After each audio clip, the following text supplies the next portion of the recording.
Dopamine. It's the brain chemical that keeps you glued to your screen, scrolling mindlessly through endless feeds and sinking hours into distractions. But what if you could harness that very same neurochemical to supercharge your focus and drive? Imagine turning your brain's reward system into your greatest ally for peak productivity. In this video, I'm going to show you exactly how to transform dopamine from a distraction into a powerful tool for achieving your goal. I'll never forget it. I was deep into a grueling, week-long digital detox. No screens, no social media, no distractions. Just me and my thoughts. I spent days disconnected, with nothing but a notebook and the bare essentials. When it was finally over, I picked up my phone, and my heart raced as notifications poured in. The flood of dopamine was overwhelming.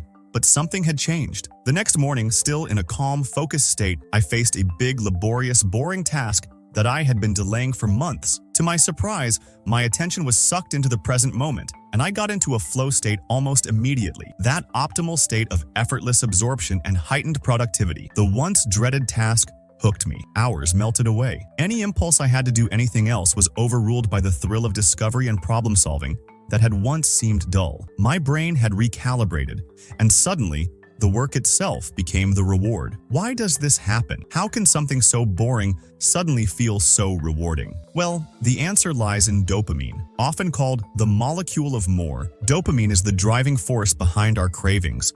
Whether it's the pull of addictive substances like cocaine or the irresistible urge to keep scrolling through social media. But dopamine isn't just about pleasure. It's also the chemical that fuels our sense of achievement. It's what keeps us coming back for more of whatever triggered that initial rush. However, this brings us to the concept of dopamine detoxing, a term that's often misunderstood. You see, you can't truly detox from dopamine. It's an essential neurochemical that our brains rely on. We can't function without. Dopamine plays many roles, but one of its key roles is that of a focusing mechanism. Stimuli are paid attention to because of the dopamine they produce, so dopamine is the reward we get for engaging in certain activities. Now, this is crucial. It's not stimulation that you crave. It's the dopamine rush that the stimulation triggers that you're after. However, through overstimulation, we can become desensitized to dopamine. When this occurs, dopamine is still signaling, but fewer receptors are receiving the signal. So, rather than detoxing dopamine, we want to resensitize ourselves to respond to it. Low responsiveness to dopamine means you need a lot of stimulation to capture your attention. High responsiveness to reward means you need less stimulation to capture your attention. Think of it like your return on investment in dopamine. How much stimulation do you need to feel rewarded by dopamine and have your attention focus into the present moment? The less, the better. Do you get a rush of dopamine while listening to a nice song or taking a peaceful walk in nature? Or do you need to binge watch your favorite show and scroll TikTok while simultaneously snacking on your favorite treats to get that same rush of dopamine? Now, I used to fall more into the latter camp. I needed a lot of external stimulation for my brain to get enough dopamine for the activity to feel rewarding. But I've since learned that there are simpler ways to boost my dopamine sensitivity, which I'm going to share with you in a moment, so you can experience the same feeling of calm and contentment without needing a constant stream of external distractions. Through resensitizing, we boost our impulse control and build our self-regulation skills, which means we can delay gratification and stay focused and motivated. Just imagine for a second what would happen to your productivity and creativity if you were as inspired by working on a project or whatever you have to do within your day job as you were with scrolling TikTok. Well, this is what's possible when you calibrate your sensitivity to reward. There's a few steps to recalibrate your dopamine response. Step 1 to master your dopaminergic system means to master the art of making the boring rewarding. The first way to do this is to rethink how we take breaks. When we engage in a task, most people take dopamine-boosting breaks, scrolling social media, checking email, chatting with a friend. The critical mistake when taking breaks is doing something that's more stimulating than the task that you're taking a break from. Imagine trying to focus on a creative project after swiping through social media for an hour. Against instant and infinite novelty, that project is dull as all hell. Now the inverse. Sit in silence for 20 minutes, doing nothing, not even observing your breath. Suddenly, that project is going to make you salivate. So take boring breaks that reset your dopamine levels and heighten your reward sensitivity. And make whatever you do before and between tasks as boring as possible. We want our tasks to feel as easy as scrolling through social media, and that's a function of dropping the bar for what bores us to the floor and making the boring rewarding. So a 10-minute walk, journaling, reading a book, mindfulness, breath work, foam rolling, or simply sitting in silence, all of these things are good things to do on a break. A favorite of mine, all jokes aside, is wall staring. I'll stop working and start staring at a wall for 5 or 10 minutes and just let things simmer, letting the snow globe of my attention just settle for a little bit. Because when on a break, you want to starve your brain of dopamine so that it craves getting back to the task at hand. Because ultimately, that dopamine-seeking cage rat inside you, one way or another, is going to have its way. So you may as well have it suck you back into work rather than having it keep you stuck on the thing you're doing in the break.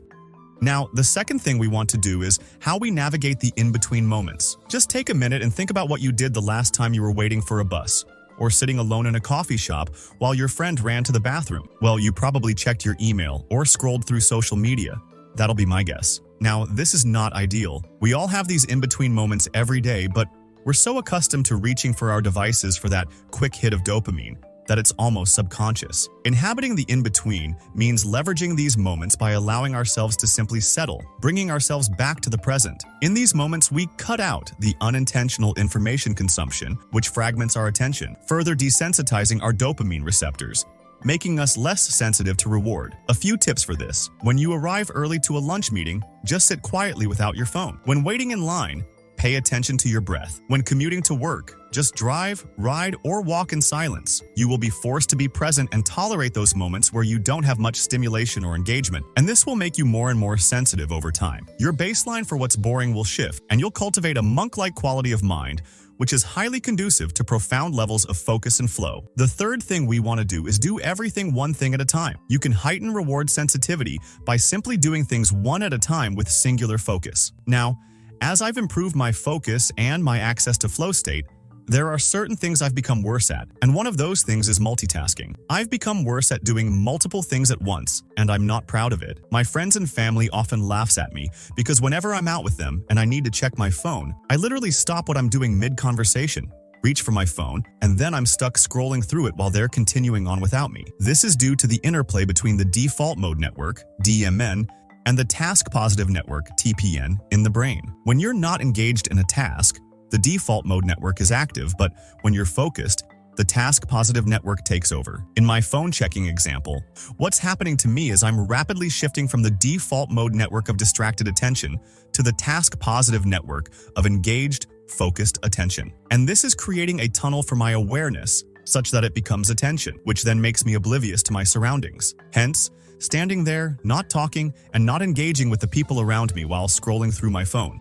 Now, while this rapid shifting from the default mode network to the task-positive network is kind of a burden for multitasking, like checking my phone while walking, it's a superpower for achieving flow because the faster you can shift from the default mode network to the task-positive network, the faster you can engage focus, and the higher your reward sensitivity, the easier it is to make this shift. And the faster you can make this shift because you get more focusing neurochemistry funneled into the system in the form of dopamine. So to train this ability, focus on one thing at a time.